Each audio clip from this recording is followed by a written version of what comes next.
Assalamualaikum teman-teman. Hai, saya Safa Mutiara Maulina Rabiullah Chandranaya, mahasiswi Institut Ilmu Al-Quran Jakarta, Fakultas Usuluddin, Program Studi Ilmu Al-Quran dan Tafsir, kelas 3D. Pada kesempatan kali ini, saya akan menjelaskan tentang muhkam dan mutasyabihat sebagai tugas ujian akhir semester mata kuliah Ulumul Quran 3. Oke baik, sebelum lanjut, saya ingin bertanya dulu nih. Teman-teman tahu nggak sih apa itu muhkam dan mutasyabihat? Baik, akan saya bahas satu-satu ya definisinya. Yang pertama yaitu muhkam. Secara bahasa, kata muhkam berasal dari kata ihkam yang berarti kekukuhan, kesempurnaan, dan pencegahan. Sedangkan secara istilah, muhkam adalah lafaz dalam Al-Quran yang dapat diketahui maksudnya dengan jelas tanpa adanya keraguan dalam memahaminya.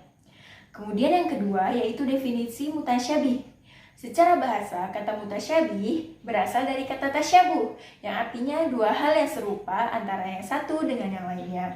Dan biasanya ada kesamaran di antara kedua hal tersebut. Nah, secara istilah berarti mutasyabihat adalah lafaz dalam Al-Quran yang maknanya belum jelas sehingga masih membutuhkan penafsiran untuk mendapatkan makna yang lebih jelas. Oke baik, selanjutnya saya akan menjelaskan jenis-jenis ayat mutasyabihat. Yang pertama, ayat mutasyabihat yang memiliki kesamaran pada lafadznya saja. Nah, kesamaran lafadz ini juga dibagi dua loh. Yang pertama yaitu kesamaran pada lafadz mufrad, yaitu ada lafadz mufrad yang artinya tidak jelas, baik karena lafadz itu gharib ataupun mustarok. Contohnya ada penjelasan di samping ya teman-teman.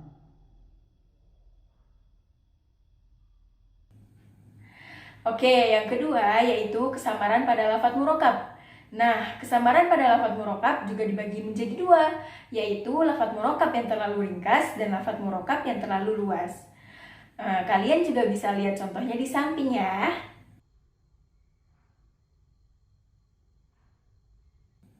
Oke, selanjutnya jenis ayat mutasyabihat yang kedua, yaitu adanya kesamaran pada makna ayat. Kesamaran kali ini dikarenakan makna dari lafaz-lafaznya yang tidak terjangkau oleh akal pikiran manusia. Nah, contohnya makna dari ihwal hari kiamat, kenikmatan surga, dan siksa kubur. Contohnya seperti pada surat Luqman ayat 34 yang berbunyi, Bismillahirrahmanirrahim.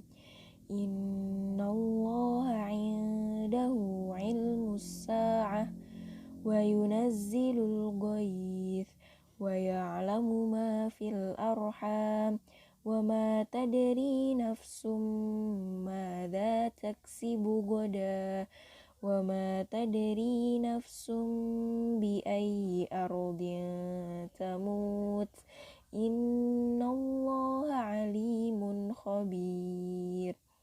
Shadaqallahul azim. Yang artinya, sesungguhnya hanya di sisi Allah ilmu tentang hari kiamat, dan Dia yang menurunkan hujan dan mengetahui apa yang ada di dalam rahim. Dan tidak ada seorang pun yang dapat mengetahui dengan pasti apa yang akan dikerjakannya besok. Dan tidak ada seorang pun yang dapat mengetahui di bumi mana dia akan mati. Sungguh, Allah Maha Mengetahui, Maha Mengenal. Baik, selanjutnya jenis yang ketiga dan yang terakhir yaitu adanya kesamaran pada lafadz dan makna ayat. Contohnya pada surat Al-Baqarah ayat 189 yang berbunyi, Bismillahirrahmanirrahim. Yas'alunaka 'anil ahillah. Qul hiya mawaqitu lin-nasi wal hajj. Wa laysal birru bi an ta'tul buyuta min zuhuriha walakinnal birra man ittaqa. Artinya, mereka bertanya kepadamu Muhammad tentang bulan sabit. Katakanlah, itu adalah penunjuk waktu bagi manusia dan ibadah haji. Dan bukanlah suatu kebajikan memasuki rumah dari atasnya, tetapi kebajikan adalah kebajikan orang yang bertakwa. Nah, dari sini dapat diketahui bahwa kesamaran dari lafadz yaitu terlalu ringkas, sementara kesamaran dari makna yaitu adanya makna yang tidak jelas karena adanya adat kebiasaan khusus orang Arab yang tidak mudah diketahui oleh bangsa lain. Jika ditambah ungkapan, jika kalian sedang melakukan ihram untuk haji atau umroh, maka akan lebih mudah dipahami, apalagi jikalau sudah mengetahui syarat dan rukun ihram, sehingga tidak ada masalah dalam menafsirkannya. Oke, baik, itulah jenis-jenis ayat mutasyabihat. Gimana teman-teman? Apakah kalian sudah paham? Kalau masih kurang paham, kalian bisa mencari informasi lebih jelasnya di kitab-kitab ulumul Quran atau kitab tentang muhkam dan mutasyabihat. Baik, yang terakhir saya akan menyampaikan apa sih pentingnya mempelajari muhkam dan mutasyabihat? Nah, yang pertama yaitu mempermudah kita dalam memahami ayat-ayat Al-Quran. Yang kedua, dapat membedakan mana ayat muhkam dan mana ayat yang mutasyabihat. Yang ketiga, yaitu menambah pengetahuan kita tentang Al-Quran, sehingga diharapkan keimanan kita pun ikut bertambah. Dan yang terakhir, kita dapat mengetahui hikmah diturunkannya ayat muhkam dan mutasyabihat. Oke, baik teman-teman, itulah sedikit penjelasan tentang muhkam dan mutasyabihat. Jikalau ada kesalahan, itu dari saya dan mohon dimaafkan karena saya masih dalam tahap belajar. Dan semoga apa yang saya sampaikan dalam video ini bisa menambah pengetahuan kalian semua.